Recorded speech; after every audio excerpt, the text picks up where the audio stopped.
이번 시편은 성전에 올라가는 노래의 최종 마무리를 하는 성격입니다. 우리가 시편 120편부터 성전에 올라가는 노래가 시작이 되어서 이제 134편으로 마무리를 짓게 됩니다. 이것은 연속적으로 일어나는 일들을 기록하고 있는데요. 시편 120편은 환난 중에 내가 부르시었더니 라고 하면서 평화를 찾아 떠나는 순례자의 모습이 기록되어 있습니다. 그런데 우리가 오늘 볼 134편은 이제 여호와께서 주시는 복을 경험하게 됩니다. 시편 120편은 성전에서 멀리 떨어져 있는 사람이 이제 성전을 향해서 올라가는 내용이 기록되어 있다면 134편은 이제 성전 뜰에서 이제 있는 사람들이 자신의 일터로 떠나는 내용이 기록이 되어 있습니다. 앞에서는 위협과 어려운 상황에 초점이 맞춰져 있다면 이제 마무리되는 134편은 하나님을 찬양하는 내용이 기록이 되어 있습니다. 시편 134편은 여호와를 송축하라라고 하는 권고가 있는데 이에 따라서 135편부터 137편까지는 여호와를 찬양하는 내용이 기록이 되어 있습니다. 그래서 134편은 뒤에 있는 135편과 연결이 되어 있습니다. 우리가 함께 볼 이 134편은 크게 두 부분으로 나뉘어집니다. 1절과 2절 그리고 3절입니다. 1절과 2절은 먼 길을 떠나서 먼 길에서 예루살렘에 당도한 순례자들이 성전에서 봉사하는 제사장과 레위인들을 향하여 찬양하라고 촉구를 하고 있습니다. 3절 말씀은 성전에 있는 제사장과 레위인들이 이제 집으로 돌아가는 순례자들을 축복하는 내용이 기록이 되어 있습니다. 특별히 3절 말씀은 우리가 잘 알고 있는 민수기 6장 24절부터 27절 말씀과 많은 부분에서 흡사한 내용입니다. 우리 그 내용을 함께 살펴보려고 합니다. 1절과 2절은 성전에 당도한 순례자들이 제사장과 레위인들에게 찬양하라고 권고를 합니다. 여기서 대상은 밤에 여호와의 성전에 서 있는 여호와의 모든 종들입니다. 여기서 성전에 특별히 밤에 서 있는 이 사람들은 성전에서 섬기는 자들을 가르칩니다. 특별히 서 있는이라고 하는 것은 정관사가 포함되어서 특정한 무리를 이야기를 하고 있고 또 분사형으로 사용되어서 한순간만 성전에 있는 것이 아니라 계속적으로 정기적으로 그 일을 감당하고 있는 사람을 의미합니다. 그것도 밤에 그 일을 하고 있는 거지요. 일반 성도들은 밤이 되면 집으로 돌아갑니다. 그런데 제사장과 그리고 레위인들은 밤이 되어도 성전에서 해야 할 일들이 있습니다. 그래서 밤이 되면 제사장들은 성전 의식을 집행하며 또 밤에도 자지 않고 깨어서 다음에 할 그 제사를 준비를 하고 또 저녁에 상번제를 통해서 그 등잔불을 감검하는 일들을 하게 됩니다. 레위인들은 그 아침 저녁으로 하나님을 찬양하는 일을 하고 그리고 아침 저녁으로 성전의 문을 닫고 여는 일을 감당합니다. 그래서 여기서 이야기하는 이 사람들은 바로 레위인과 제사장들을 이야기를 하고 있는 것입니다. 근데 특별히 여호와를 찬양하라고 하는 이때는 밤이라고 이야기를 합니다. 이 밤이라는 것은 복수로 밤새도록이라는 뜻이고요. 특별히 정관사 하갑파되어서 그 밤을 이야기합니다. 그냥 늘 일상적으로 있었던 밤이 아니라 특별한 밤을 이야기를 하고 있는 것입니다. 순례자들이 예루살렘에 와서 하나님을 예배하는 때는 하나님이 말씀하신 절기들일 것입니다. 아마 이 밤은 그 하나님께서 말씀하신 절기인 유월절이나 초막절 같은 이런 절기의 그 저녁으로 이야기를 합니다. 그래서 다른 사람들이 다 돌아가지만 여전히 그 절기에 그 성전을 밤에 지키고 있는 이 사람들을 가르쳐서 이 시편 기자가 이야기를 합니다. 시편 기자가 이렇게 제사장과 레위인들에게 강조하고 있는 내용은 다른 것이 아니라 여호와를 송축하라고 하는 내용입니다. 여호와를 송축하라라고 하는 것이 우리나라에는 1절 하반절과 2절 하반절에 기록이 됐지만 이것은 원어적으로 보면요 1절에 여호와를 송축하라라고 하는 것이 가장 먼저 등장을 합니다. 그래서 1절 맨 앞에 보면 힌네 바라크에트 여호와라고 적혀 있고 2절의 맨 마지막이 바라크에트 여호와라고 적혀 있습니다. 즉 바라크 에크 여호와라고 하는 것은 여호와를 송축하라라고 하는 뜻인데 이게 시편 1편과 2편을 감싸고 있습니다. 즉 여기서 시편 기자가 강조하고 있는 것은 바로 여호와를 송축하라, 여호와를 찬양하라라고 하는 내용입니다. 특별히 좀 더 강조하기 위해서 1절에 보라라고 하는 단어가 포함되어 있습니다. 이 보라라고 하는 단어는 무엇인가 사람들을 집중하게 하기 위해서 쓰는 단어입니다. 우리가 수업 시간에 선생님들이 아이들에게 정말로 중요한 얘기를 할 때 집중하라고 이야기할 때 여기 봐라 라고 이야기하지 않습니까? 다른 것은 그냥 이야기를 하다가 무엇인가 중요한 내용이 있고 꼭 이 학생들이 알아야 되는 내용이 있다면 그것을 집중시키기 위해서 감탄사나 여러 가지 이야기를 합니다. 그 중에 하나가 히브리서에서는 보라라고 하는 단어입니다. 보라를 통해서 지금 무엇인가 집중을 시키고 있는 것이 있는데 그것은 바로 보라 바르고 다음에 여호와를 송축하라고 하는 내용이 원어에는 들어가 있습니다. 그래서 1절은 보라 여호와를 송축하라 밤에 여호와의 성전에서 있는 여호와의 모든 종들아 라고 되어 있습니다. 지금 이 시편 기자가 이 제사장들과 레위인들에게 강조하고 있는 것은 바로 여호와를 송축하고 여호와를 찬양하는 내용을 이야기를 하고 있는 것이죠. 그러면 어떻게 여호와를 찬양해야 되는가라는 것이 2절에 나와 있습니다. 2절 보시면 성소를 향하여 너희 손을 들고 여호와를 송축해라 라고 이야기합니다. 즉 이것은 두 가지로 번역할 수 있는데 성소에서 너희 손을 들어라 아니면 성소를 향하여 너희 손을 들어라 라고 하는 것으로 번역이 됩니다. 그런데 지금 여기서 강조하고 있는 것은 손을 들어라고 하는 것입니다. 이 단어가 문장 가장 앞에서 강조를 하고 있습니다. 지금 이 시편 기자는 레위인과 제사장들에게 손을 들어서 다른 것이 아니라 손을 들어서 여호와를 찬양해라 여호와를 송축하라 라고 이야기를 합니다. 성경에서 손을 드는 것은 여러 가지 의미가 있지만 특별히 오늘 본문에서 나오는 내용은 바로 간절하게 하나님을 찬양해라 라고 하는 내용이 포함되어 있습니다. 우리가 하나님을 찬양하다가 정말 마음이 하나님의 은혜에 감동이 되고 더 우리가 하나님께 내 마음을 더 올려드리고자 할 때 우리는 어떻게 합니까? 많은 사람들은 손을 들고 하나님을 찬양합니다. 한 손을 들고 그것도 안 되면 두 손을 들고 하나님께 무릎을 꿇고 찬양을 하는 일이 있지 않습니까? 손을 든다라고 하는 것은 이와 같이 하나님을 찬양하는데 마음을 다하여 간절한 마음으로 하나님을 찬양하라라고 하는 내용이 포함되어 있습니다.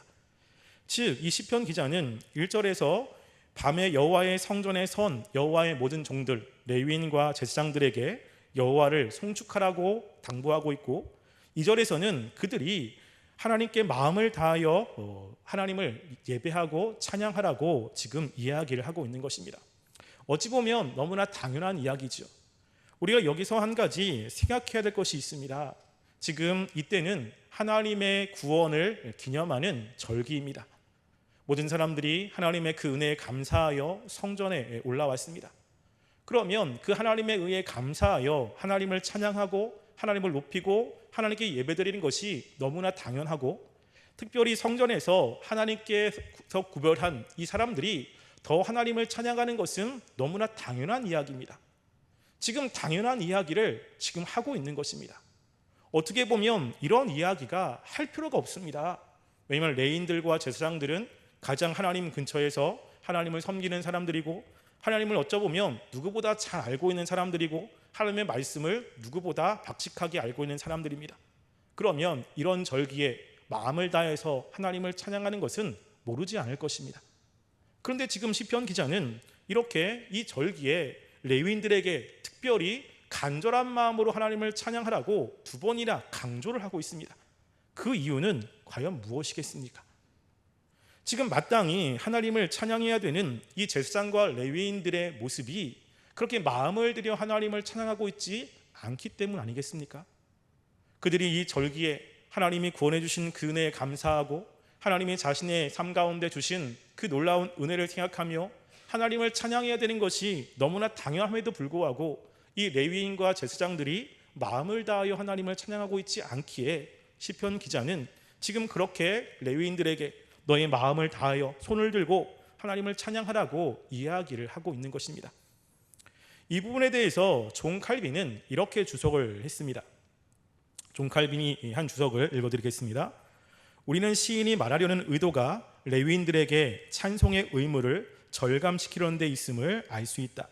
많은 레위인들은 모든 사람 속에 침투해 들어와 있는 의식들을 남용하는 경향을 따라서 성전에서 빈들거리며 소일하는 것 외에 필요한 것이 없다고 생각하고 자신의 주요 임무를 간과해버렸다.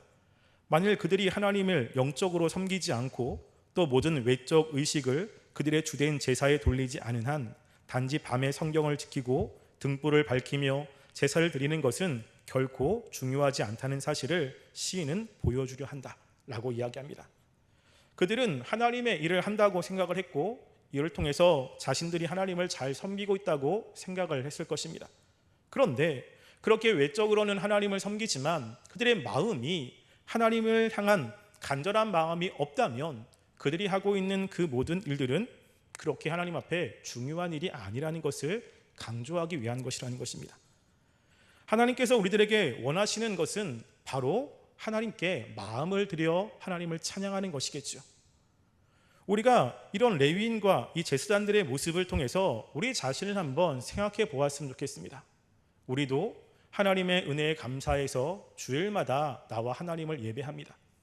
그럴 때 우리가 그날은 하나님이 나에게 주신 그 은혜들, 그 구원의 의미를 생각하며 마음을 다해 하나님 말씀을 듣고 하나님을 찬양하는 날입니다.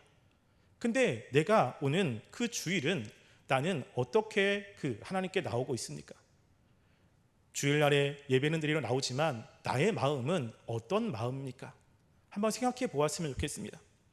실제로 이스라엘 백성들에게 하나님은 마음 없이 나오는 것에 대해서 굉장히 많이 책망을 합니다. 특별히 하나님께서 이사야 말씀을 통해서 이스라엘 백성들에게 이렇게 이야기합니다. 이사야 29장 13절 말씀에 보면 주께서 이르시되 이 백성이 입으로는 나를 가까이하며 입으로는 나를 공경하나 그들의 마음은 내게서 멀리 떠났나니 그들이 나를 경외함은 사람의 계명으로 가르침을 받았을 뿐이라 라고 이야기합니다. 하나님이 이사야를 통해서 이스라엘 백성들에 대해서 이야기하기를 이 백성으로는 입으로는 나를 가까이하며 입으로는 나를 공경한다고 이야기합니다. 외적으로는 하나님을 찬양하고 하나님밖에 없다고 이야기하고 하나님이 최고의 신이라고 이야기합니다. 하나님이 없으면 내 삶은 아무런 의미가 없다고 이야기하고 내가 가장 사랑하는 분은 하나님이라고 이야기를 합니다. 그들이 입으로는 하나님에 대한 수많은 찬양과 신앙 고백을 합니다. 근데 하나님께서 지금 문제를 삼고 있는 것이 무엇입니까? 그들의 신앙 고백이 아닙니다. 그들이 입으로 하는 그러한 공경의 말이 아닙니다.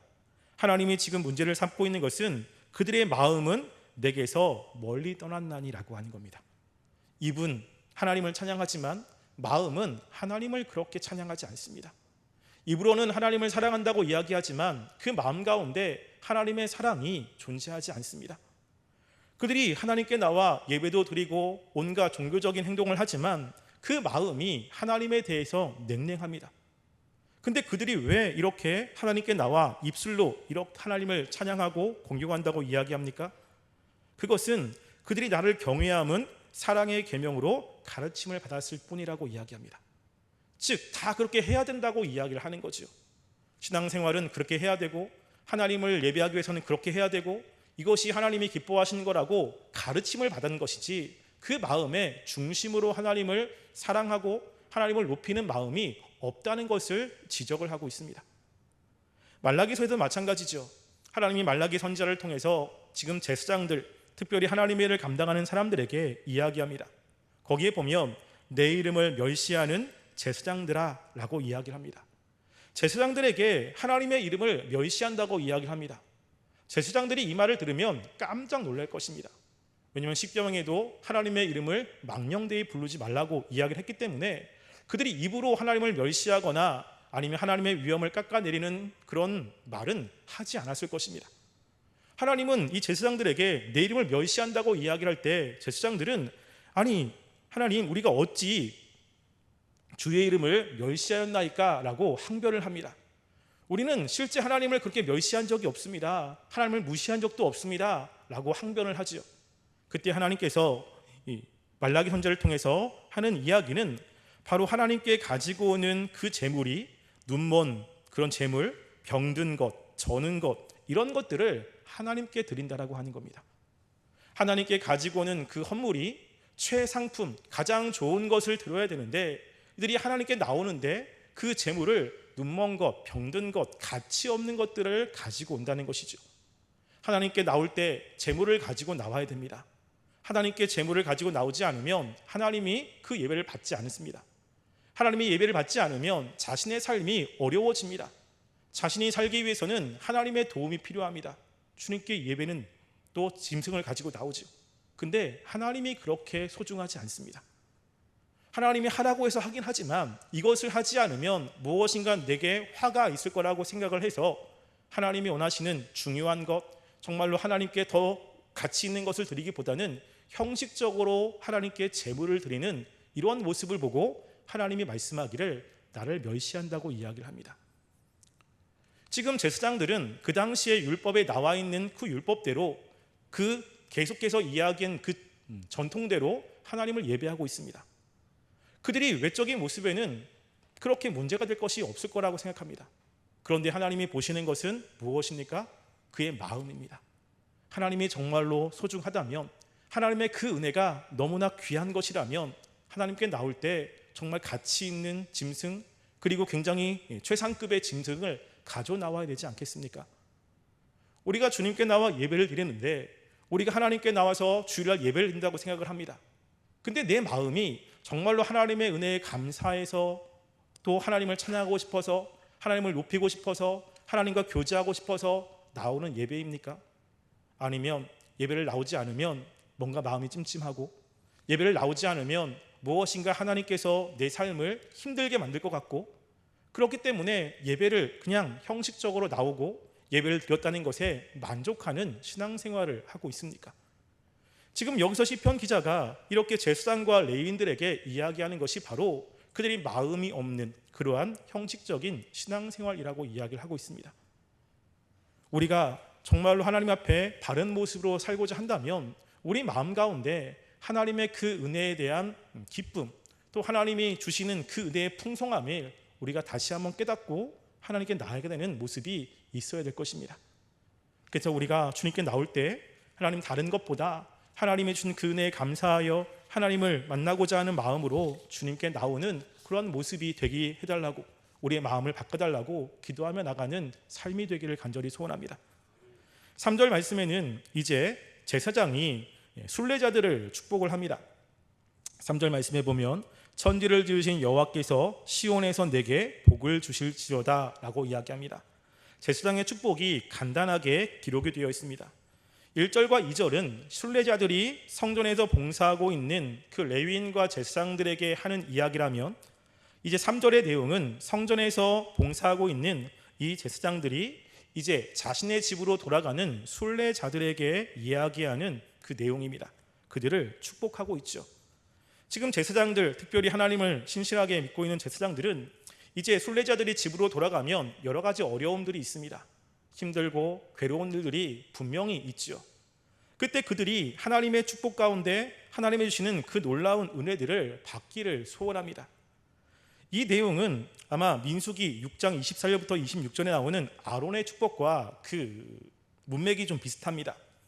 아론의 축복을 보시면 이렇게 이야기하죠. 여호와는 내게 복을 주시고 너를 지키시를 원하며, 여호와는 그의 얼굴을 내게 비추사 은혜 베푸시기를 원하며, 여호와는 그 얼굴을 내게로 향하여 드사 평강 주시기를 원하노라 할지니라 하라 이야기합니다. 맨 처음 여호와는 내게 복을 주시고 라고 하는 그 내용과 3절에 있는 내게 복을 주실지어다 라고 하는 단어가 같은 단어입니다. 레위기 6장은 이 약속의 땅으로 들어가는 이스라엘 백성들에게 이 아론이 축복을 하는 축복의 내용입니다. 우리가 지금 보고 있는 시편 134편 3절은 이제 성전에서 예배를 마치고 집으로 돌아가는 사람들에게 하는 그 제사장의 축복입니다. 어떻게 보면 그 문맥이 비슷하죠. 여기 축복하다라고 하는 단어의 중요한 개념 가운데 하나는 이 풍부함일 것입니다. 하나님이 축복을 하면 그 축복을 받은 사람들은 삶의 풍성함을 경험하지 않습니까? 육체적인 그리고 물질적인 풍성함과 영적인 풍성함을 경험하게 됩니다. 구약에서 하나님이 풍성한 그 축복을 주시면 그 물질적인 어려움, 또 재능적으로 풍성한 것들을 경험하게 됩니다. 또 영적으로도 하나님의 그 은혜 때문에 마음이 기쁘고 평안하고, 그리고 다른 사람을 돌볼 수 있는 여유로운 마음이 생기게 되죠. 지금 여기서 하나님께서 지금 이스라엘 백성들을 축복을 제사장들이 축복을 하고 있습니다. 그런데 이렇게 축복을 할 때 중요한 내용 중에 하나는 이 축복을 주시는 이가 천지를 지으신 여호와라고 한 것입니다. 지금 하나님께서 이스라엘 백성들에게 축복을 주신다라고 이야기를 하죠. 지금 이스라엘 백성들은 자신의 삶에서 여러 가지 어려움들이 있습니다. 그리고 자신의 힘으로 감당할 수 없는 일들이 있습니다. 마음이 힘들고 괴로운 일들이 있습니다. 근데 그러한 상황 속에서 하나님이 복을 주시면 그 모든 것들이 해결될 수 있습니다. 그러면 이것은 이스라엘 백성이 자신의 삶에서 하나님을 바라보라고 이야기하는 것입니다. 우리에게 주시는 그 모든 축복은 하나님이 주시는 것이기 때문에 삶에서 하나님을 의지하고 하나님을 신앙하며 살아가고 이야기를 하고 있는 것이죠.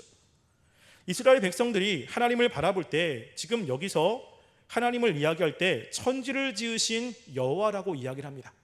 그냥 단지 우리에게 약속을 주시는 여호와라만 이야기하지 않고요, 천지를 지으신 여호와라고 이야기합니다.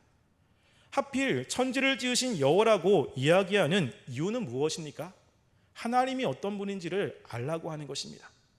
이스라엘 백성이 믿고 있는 그 하나님은 언약의 하나님일 뿐만이 아니라 이 천지 만물을 창조하신 하나님이라고 하는 겁니다. 이 하나님의 허락이 없으면 이 세상에 어떤 것도 존재하지 않고 어떤 것도 이루어지지 않습니다. 이스라엘 백성들에게 이렇게 이야기하는 것은 지금 이들이 하나님을 믿지만 하나님을 지엽적으로 믿고 있을 수 있기 때문에 그렇습니다. 이스라엘 백성들이 어려울 때, 특별히 그들이 출애굽할 때 전쟁이 많이 일어납니다. 가나안 땅에 들어서 전쟁이 막 일어나죠. 하나님의 놀라운 역사로 전쟁에서 승리합니다. 하나님은 전쟁에서 승리하는 그 군사로서의 그 이미지를 이스라엘 백성이 가지고 있습니다. 가나안 땅에 들어갔을 때 농사를 지어야 됩니다. 이스라엘 백성은 농사를 지은 적이 없습니다. 가나안 땅에 들어가니까 그 원주민들이 농사를 지을 때 신을 섬기는데 바알신을 섬깁니다. 그들은 바알신에게 제사를 드리고 바알신을 섬겨야 그들의 농작물이 풍성하게 될 거라고 믿습니다. 하나님이 한 번도 이스라엘 백성들이 농사를 지을 때 풍성하게 해준 적은 한 번도 없습니다. 그럼 이스라엘 백성은 가나안 땅에 들어갔을 때 농사를 짓는 순간에 누구를 믿겠습니까? 전쟁을 할 때는 하나님을 믿습니다. 왜냐하면 자신의 삶에 전쟁이 있을 때마다 하나님이 도와주셔서 그 전쟁에 승리했습니다.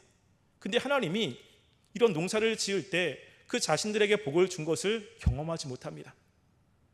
이들은 자칫 잘못하면 자신들이 경험한 하나님으로 하나님을 축소할 수 있습니다. 그런 사람들에게 지금 이야기하기를 우리가 믿고 있는 하나님은 천지 만물을 창조하신 분이라는 것입니다. 하나님은 전쟁만이 아니라 농사를 지을 때 사람과의 관계 속에서, 그리고 능력이 부족할 때, 지혜가 부족할 때 그 모든 것들을 다 해결해 줄 수 있는 하나님이고, 그 하나님을 신뢰하고 하나님이 복을 주셔야 그 삶이 풍성할 거라고 하는 것을 이야기를 하고 있는 것입니다. 그래서 모세나 특별히 하나님께 쓰임받던 사람들이 이스라엘 백성들에게 계속 강조하고 있는 내용이 바로 다른 신을 섬기지 말라는 것 아니겠습니까? 모세가 이스라엘 백성들에게 이제 마지막으로 유언과 같이 이야기하는 내용의 신명기죠. 신명기 말씀에 보면 이렇게 이야기합니다. 그가 내 아들을 유혹하여 그가 여호와를 떠나고 다른 신들을 섬기게 함으로 여호와께서 너희에게 진노하사 갑자기 너희를 멸하실 것임이니라 라고 이야기합니다. 가나안 땅에 들어가면 그 사람들이 너희를 유혹할 거라는 것이죠. 너희들이 그 유혹에 넘어가 하나님을 떠나고 다른 신을 섬기면 분명히 알 것은 너희들은 진멸한다는 것입니다. 하나님을 아닌 다른 신을 섬기면 그들은 하나님이 주시는 축복을 경험할 수 없고 자신들이 원하는 것들을 이룰 수 없다고 이야기를 합니다. 여호수아도 마찬가지입니다. 여호수아가 이제 이스라엘 백성들과 함께 가나안을 정복하고, 그리고 이스라엘 백성들에게 땅을 다 이제 나누어 줍니다. 그리고 이제 이스라엘 백성들이 각자의 분배받은 땅으로 가기 전에 이스라엘 백성들을 모아놓고 여호수아가 마지막으로 그들에게 이야기를 합니다. 여호수아 23장 16절입니다. 만일 너희가 너희의 하나님 여호와께서 너희에게 명령하신 언약을 범하고 가서 다른 신들을 섬겨 그들에게 절하면 여호와의 진노가 너희에게 미치리니 너희에게 주신 아름다운 땅에서 너희가 속히 멸망하리라 라고 이야기합니다. 하나님만 바라보라고 이야기하는 거죠. 하나님은 지엽적인 신이 아니라는 것입니다. 우리가 교회를 벗어나 우리의 직장에서 우리가 하나님을 어떻게 생각하고 있습니까? 우리 하나님은 우리의 구원에 관해서는 우리를 구원할 수 있는 분이고, 교회 안에서는 우리를 책임져 주시는 분이지만, 나의 직장에서, 나의 가정에서 내가 힘들 때, 그럴 때 하나님이 그 모든 것들을 해결해 줄 수 있는 분이라고 믿습니까? 직장에 가면 직장에 원리가 있습니다. 우리가 가는 곳곳마다 원리들이 있죠. 그런 원리를 따라가야 우리는 성공한다고 생각합니다. 그래서 그 원리를 따라가고, 하나님은 그 직장 내에서 힘이 없는 분처럼 혹시 생각하고 있지 않습니까?